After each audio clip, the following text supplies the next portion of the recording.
everybody out there in YouTube. We are the Middle-Aged Guys, and in this particular video, we are finally down to episode 24 of Season 1 of Young Justice, and we're going to go ahead and do our real quick and, well, spoilerific review as we usually do. All right, let me get the introductions out of the way. I'm the Reverend. The Theme here. And I'm Grey Mouse One. Okay, Young Justice Season 1, episode number 24 is entitled Performance, and it initially aired out on Cartoon Network all the way back in April 7th of 2012.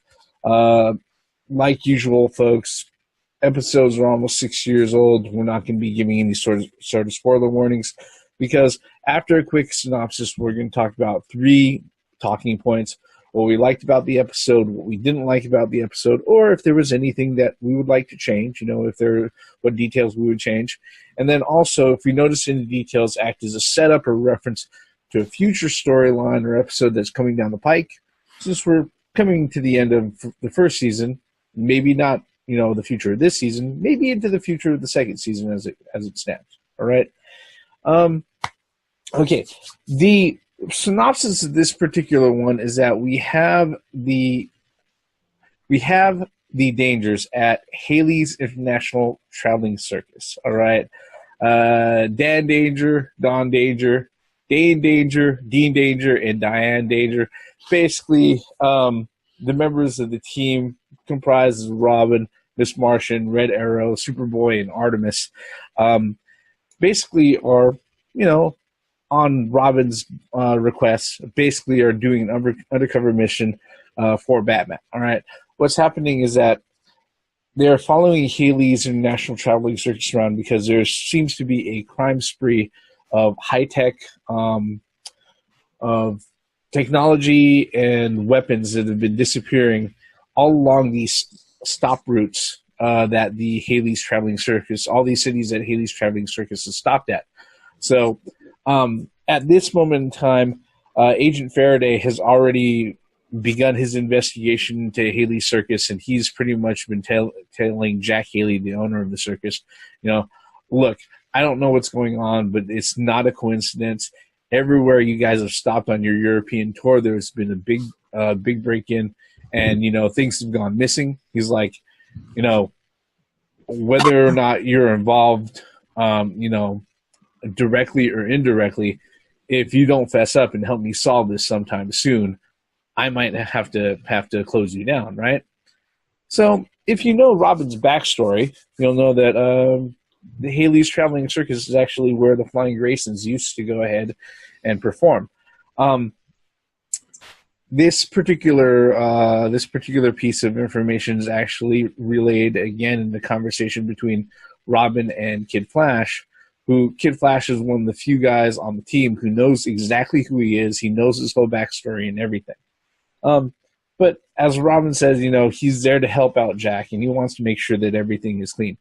During their first stop in Bruges, in the country of Brussels, they stake out a high-tech warehouse, and they notice the thief breaking in. They can't determine whether or not it's one of the acrobats or the fire breather. Turns out that during a scuffle in the warehouse, the thief escapes. All right. Their show dates have all finished up in Bruges. They're moving on to Geneva. And during the move and everything else, or when they're getting ready to go ahead and board the train en route to Geneva, turns out Miss Martian gets sick. Robin starts putting things together, and through the powers of deduction, because of all the things that he knows, okay, what's going on here? We can't have, it doesn't look like the whole circus is in on this. It sounds really improbable that it's, one guy with all these abilities, but if it is, he starts putting together the clues, and it turns out that the actual thief who is tagging along with the surface is actually the Parasite. The Parasite has been stealing these components in order to build a weapon, which turns out to be a black hole generator. All right. This black hole generator can't run on its own. It needs a very large power source, which is actually available because in their universe, there's a large boson particle collider in Geneva, and that happens to be their next stop on the circus route. So en route there, throughout going ahead and figuring out proof positive that it's definitely the parasite. He was able to not only steal Miss Martian's powers, but also let's see here, Superboy's Kryptonian powers. They were able to come down to devising a plan to actually subduing the parasite. It turns out that when the parasite goes ahead and he absorbs their powers, he also absorbs their weaknesses. And because of that, they're able to go ahead and exploit Miss Martian's weakness to fire and subdue him. At that time, Agent Faraday arrives. He's been tipped off by Robin. He has an inhibitor collar with him, and he goes ahead and he puts Parasite in custody, and he brings him back. All right. During this whole time, one of the reasons why Red Arrow has been there is because he's been very adamant. He's like, look, Robin, I know you have a mole on the team. Your prime suspects are Artemis, Miss Martian, and Superboy. All right. Whether or not you want me to come along or not, he's like, I'm going to come along. I'm going to watch your back. And if there's a mole on this team, I'm going to go ahead and I'm going to expose him. Through a little bit of scuffling and disagreements back and forth, the rest of the team finds out that, yes, that's indeed the reason why he's there, not just to help Robin out. And after they go ahead and they finally triumph over the parasite, through good teamwork and planning and everything else, Red Arrow at the end says, you know what, I've never seen you guys work together in action and everything. He's like, after seeing everybody in action, seeing how everybody works together like this, he's like, I can't be convinced there's a traitor in this mist. Only conclusion I have right now is that there is no mole on the team. And that's pretty much where they leave off. At the end, Dan Danger, Robin, is about to say farewell to Jack Haley. And he's just saying, goes, it's a pain to see you go. He's like, the one thing that you can't fake, no matter how many times, no matter how many times you see it, he's like, you can't fake what it looks like to be a flying Grayson on the trapeze. And then, Jack Haley pretty much exposes to Robin that, yes, I knew that you were Dick Grayson after the first time I saw you up there. All right. You've grown a lot. Thank you for helping me out. And the Dangers go ahead and give them one last farewell performance before the end of the mission. And that's pretty much it. That's where the episode leads off. Okay? All right. I think that pretty much covers everything. I don't think I've missed any sort of sub-stories or anything like that, subplots or anything like that. So let's go right into our talking points. What in this episode did you guys like? Floor is open. This episode was extremely cool.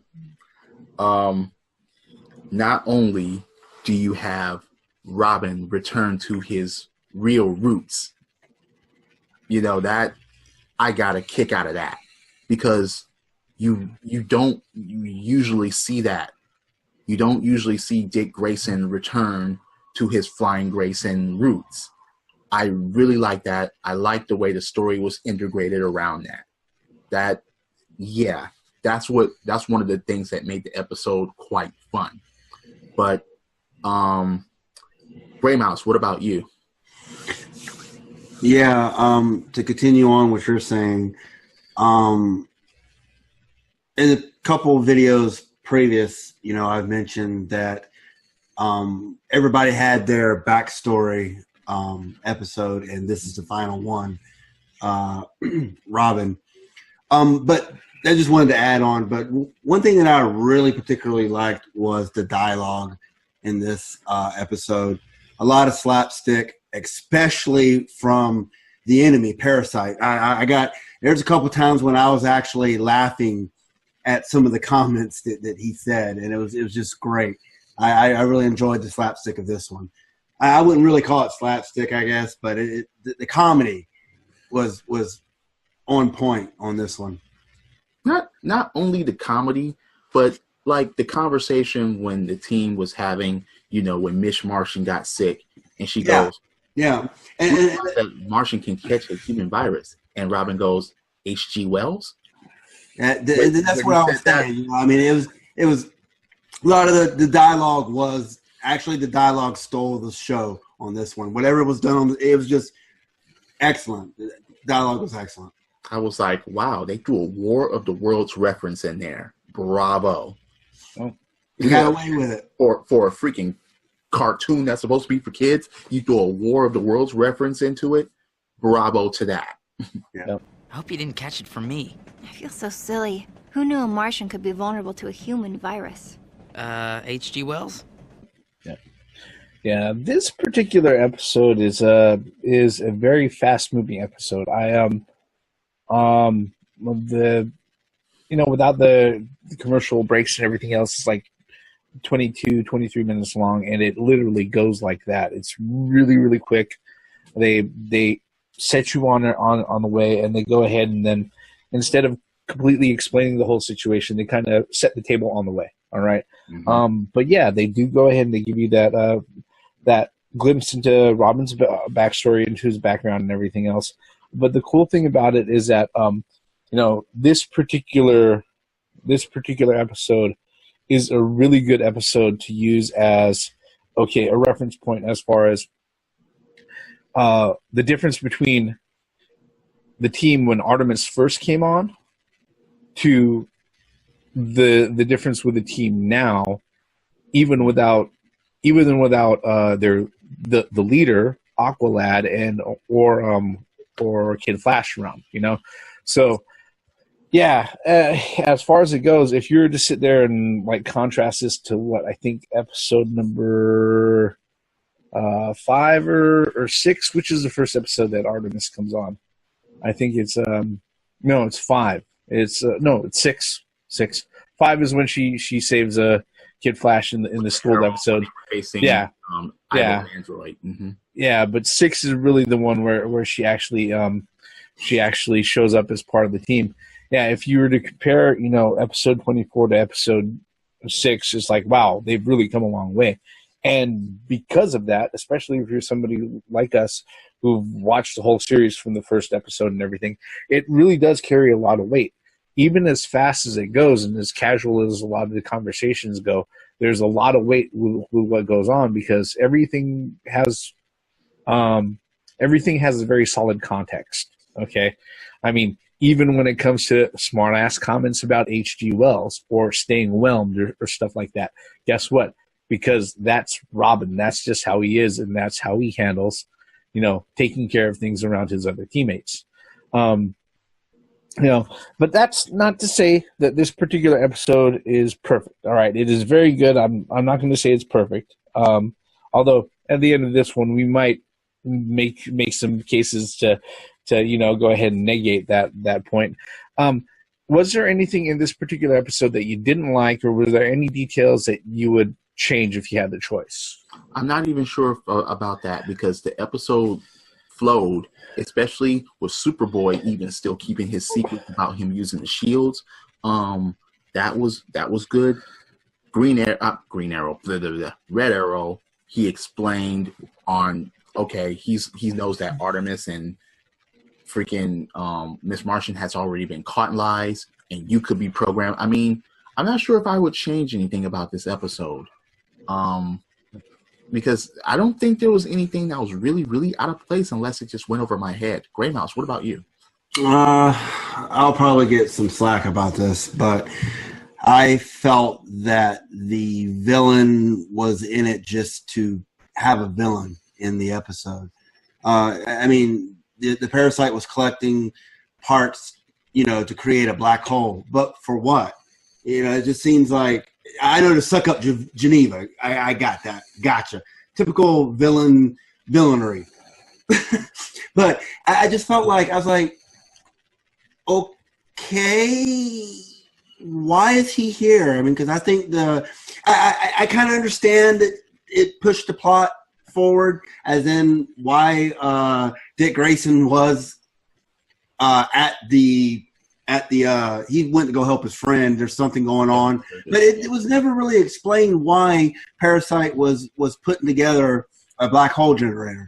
I mean, the agent came in and put one of those power nullification bracelets or necklaces or whatever inhibitor around Parasite's neck.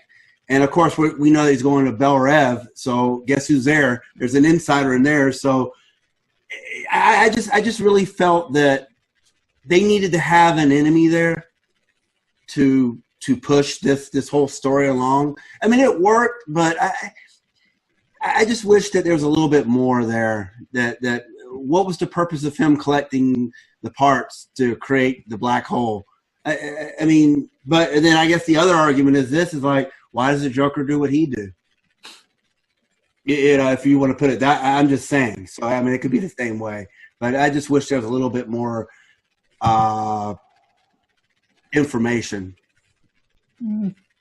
Well, within the confines of the 22 minutes that they gave us, they did explain that he was working with the Inner Gang, which we know is connected with the Light, and basically the Light has been using the Inner Gang and everybody else has been working with them basically as test subjects just to make sure whatever technology they're telling them to use to put together is actually going to work. So maybe that's something that we can infer, you know, in periphery, but the only thing that they really explain is that he's been working with the Inner Gang and he's been stealing technology for them. Okay. Now with this particular one, I didn't find anything extremely grating. Just, you know, just some of the character personality quirks and, you know, like I said, teenagers being dumb teenagers and stuff like that. But again, in context for the 22 minutes that they have on screen and everything that's going on, there wasn't anything that was out of place. Like they're staking out the warehouse in Bruges, okay, and they're trying to sneak up on the thief who just got in there, and here comes Superboy, you know, flying off of the fucking, you know, skyscrapers, landing down, causing a seismic event, you know. It's pretty much as subtle as a car bomb, you know. It's like, well, you're telling me that whoever was in there didn't know that somebody else was out there, you know, or anything like that, or the fact that, you know, they had their little spat inside the passenger car when they're going from place to place. But again, in the context of things, yeah, they're dumb teenagers. You know, okay, as much as we love them as characters, they're still dumb teenagers, and none of it was really out of place. Like I said, maybe a little bit grating. I don't know. Maybe I personally, you could have dialed that back, like maybe a point or two, but nothing that would ruin the episode for me, really. All right. It's funny because Superboy almost blew his cover more than once as far as him using the shields. I mean. Yeah. Yeah, I can understand what you're saying about his, you know, seismic landing.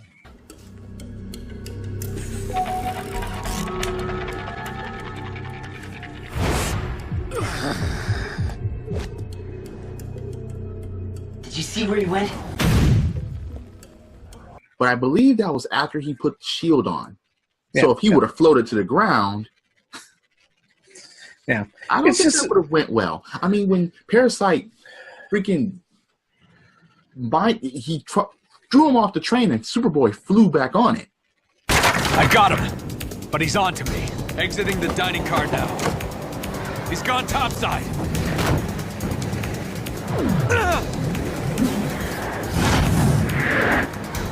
That won't work on me, clown. Yeah. Once again, almost being caught. So yeah. I mean, well, it's funny how I like the detail with this, and I'm gonna let them move on. When Parasite flew away with that crate from the train, if you listen to it, it was a Superman style flight. It was a Superman style. You can hear that sound when Superman flies, but everyone thought that he got Miss Martian's powers, but he got Superman's because of Superboy's in the shield. Yeah. I think.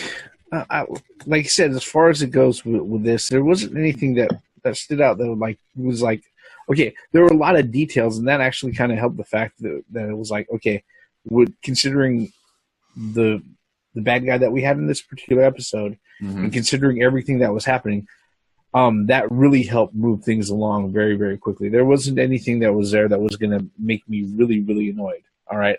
Because there really wasn't. I don't have a lot of notes as far as like the things that I did not like on this. Okay, literally, I've got like 8 words, and that's it. Okay, but let's go ahead and move on. Move past that.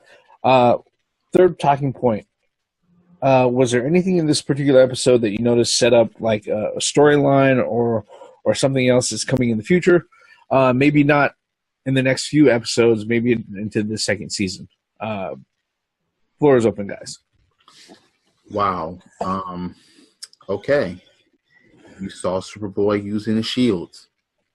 Is something with that going to come to fruition? You know, that was one thing. But the other that doesn't really go anywhere, that I was really proud of them for doing this, was Agent Faraday. Him showing up. I mean, you know damn well he's a DC character. He's been around. As soon as he popped up, I'm like, whoa. So they're adding him into the mix? I thought that was really good. But there was other things about it too. But Gray Mouse, what about you? 2 words. Red Arrow. Go ahead, Reverend. Nope. You got to fucking look. All right. Part of the reason why we're doing the reviews here is we're expressing this stuff for other people to go ahead and come on. No, you have time. That's all. No, that's all we got to say is Red Arrow. Especially that one talk about there is no mole. Yes, there is. That's all I have to say. I mean, I don't need to. Yeah, that's all you had to do. All right. Yeah, Red Arrow. That would be like saying, okay, was there anything that set up other things that happened, you know, for future storyline or episode? Yes. Well, see, no, it's not. It's not that blunt. Simply because you said that at the very beginning. You said that spoiler. There's no spoilers here, or I mean, I'm sorry. There's no spoiler warnings. So yeah. Red Arrow. That's all I got to say, and you automatically know what I'm talking about. If you've watched them all, you know exactly what I'm talking about. But he's talking about setup for the next episode. That is Red Arrow. Well, you could say the same thing about Superboy, like what I mentioned about the shields. Okay, that's a conversation for off camera. So, all right. Yeah. Red Arrow and the mole thing. I thought it was kind of. That was a raising eyebrow, especially after we've watched them all, you know, all the episodes many times. It's like, yeah. Kettle, meat, pot, or, you know, it's like, yeah, I messed that one up, didn't I? Yeah. Well, I think that is the very major storyline setup that's put up at the end. Not so much, you know, reminding people about it, but if this is your first time watching the episode all the way through or the season all the way through, they're literally setting up the swerve. All right, that literally the person who's been going out of their way, being the most helpful, you know, trying to go ahead and find the mole, keep everything together and find the mole and everything else, you know, is the mole. All right, so that's. Yeah, they're setting up the swerve is what they're doing with this particular one. And that last line, you know, there is no mole, is like literally, you know, that final setup, you know, as far as that swerve goes. Yep. You know, like I said, if you've seen the episodes multiple times, yeah, it becomes pretty obvious. But if you're somebody who's seen this the first time, oh wow, yeah, that's, you know, and if you've tried to pay attention to a lot of this, yeah, it's really well set up, all right, which is probably the best thing about this particular episode is that it is working toward the end of the season, and they are even 24 episodes into the season, they're not stopping this effort where they're just like, we're gonna turn, you know, last moment trying to distract you, you know, saying look over here, you know, instead of what's obviously in front of you. Yes, the butler does it. All right. Yeah, we know that. Okay. But it's with the lamp. Yeah, you know, in the kitchen, you know. Yeah. So wait, before what's your say on this? As far as what? As far as the hook. Yeah, kind of just kind of expanded on mine. I apologize for that, but anyway. No, the big reference, the big setup is the fact that they're setting up a distraction. All right, the whole thing where there is no mole, it's not just a reference to of things that's going to come. It's not just set up for things to come, but it's literally turning everybody away from the fact that yes, there is. All right, it's definitely a sleight of hand it's definitely a sleight of hand or misdirection. Yeah, it's definitely a misdirection. So,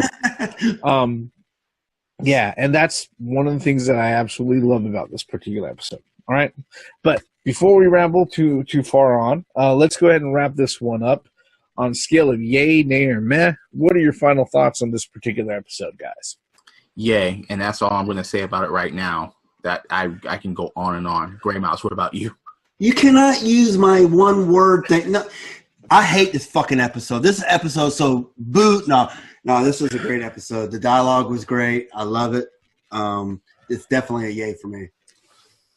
I mean, that's the whole the last two episodes and the whole entire season 2. So yes. Yeah, I think this one's a yay also. No, in fact, I know this one's a yay also. I like this one. This one is, like I said, the episode moves really, really fast. It almost moves on autopilot. I mean, literally, it moves so fast and things are happening in a way where it's like, before you know it, you're very comfortable in watching what's going on. You're really familiar with all these characters and everything. And it's like they're really just kind of stringing you along until the very end. They go, there is no mole. And then you sit there at the end, and if you're on autopilot like everybody else, you know, especially if this is the first time watching the episode, you're like, oh, maybe there isn't a mole. Okay? And it works out fucking great, you know? And like I said, you know, we've got 2 more episodes left in the first season. They're still setting this up. Kudos. You know, this is just you know, a great example of the type of effort that they went into putting into everything up until this point. You know what's really interesting is I kind of feel the same way almost on all the episodes thus far, except for freaking Secret. That's the only episode that I felt like just like, is this over yet? But everything else, you get lost in it. You're like, especially watching with no commercial breaks, you're like, wow, that episode was just like, before you know it, you see the credits, like, wow, that was quick. You know, you don't really pay attention to the context or how long it takes. So it's not just this episode I felt that way. I felt it pretty much the whole season. Yeah. It's funny because even at the beginning of the episode when they were doing the acrobats and everything and shooting arrows through barrels and things like that, and when Robin actually missed Miss Martian and actually starts falling, and it's like, you're going to begin an episode like that? So you're going to begin an episode with a Grayson falling from a trapeze. That's fucked up. When I first started, I was like, how the fuck are you going to begin an episode with a Grayson falling? Danger! Diane Danger! Dean Danger! And Dean Danger!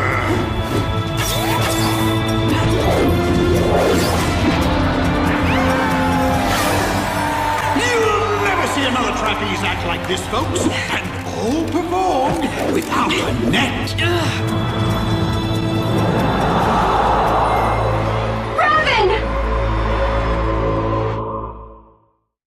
And while he's falling, he's like, don't blow our cover. Wait, what? Okay, Superboy could have caught him, but still.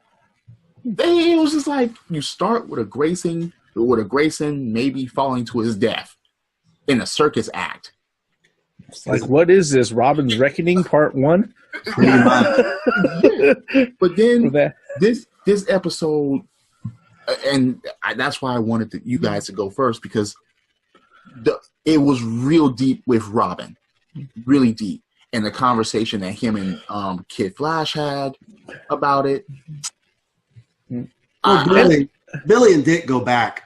Well, that's what I'm saying, and that's why he didn't even want him involved in the freaking mission. Yeah. But if you think about what was Wally gonna do in a circus act anyway, trip and fall over every fucking thing to be a clown? Possibly. Yeah, possibly. But if you think about it, actually, now that you mentioned that, that is a really real big callback to, like I said, the episode of Robin's Reckoning on Batman the Animated Series. Because how did that episode open up? It literally telling how Robin ended up being the ward of Bruce Wayne, and they replayed the sequence. All right, where Bruce Wayne is sitting there watching the trapeze artist, and yeah, the fucking they show the trapeze thing, the swing, and then all of a sudden the whole crowd gasps and everything, and then they show the broken wires and all of that. That's pretty much how that went. So yeah, there's obviously the guys who put this together, just like they did with the whole season and everything. Big fans of not only like the source material of comic books, but they're big fans of previous animated series that have been put out also. I mean, we had one episode that played out like what was it, the that played out like the Over the Edge episode with Failsafe. This one right here, is another callback to the animated series, with Robin's Reckoning. Yeah, so there's obviously a lot of love and work put into this, but we could probably go on for a lot longer than the amount of time that we have here to go ahead and sing his praises. But that's our thoughts on pretty much on Young Justice Season 1, Episode number 24, Performance. Those are our thoughts, folks. What we really want to know are what are your thoughts on it? What are your thoughts on the episode? What are your thoughts on our review? What are your thoughts on our thoughts and our breakdown? Did we miss something? You can let us know by leaving a comment below. While you're at it, you can go ahead and mash on that like button if you really like this. If you didn't, you can honestly go ahead and hit the unlike. I don't blame you, okay? And if you are really interested in following what we do, further the things that we'll release out, I do suggest that you subscribe to these channels, turn on those notifications, and you'll know exactly when we put out new videos, okay? Thank you very much, by the way, for watching. We are the Middle-Aged Guys, and that has been our review for Young Justice Season number 1, Episode number 24, entitled Performance. Let's get this out of here. I'm the Reverend. Theme here. And I'm Gray Mouse 1. All forms of entertainment has the right to exist, even if you don't like it. Credits. Even if you can't remember what the hell the episode number is. And including us. We're entertainment, right?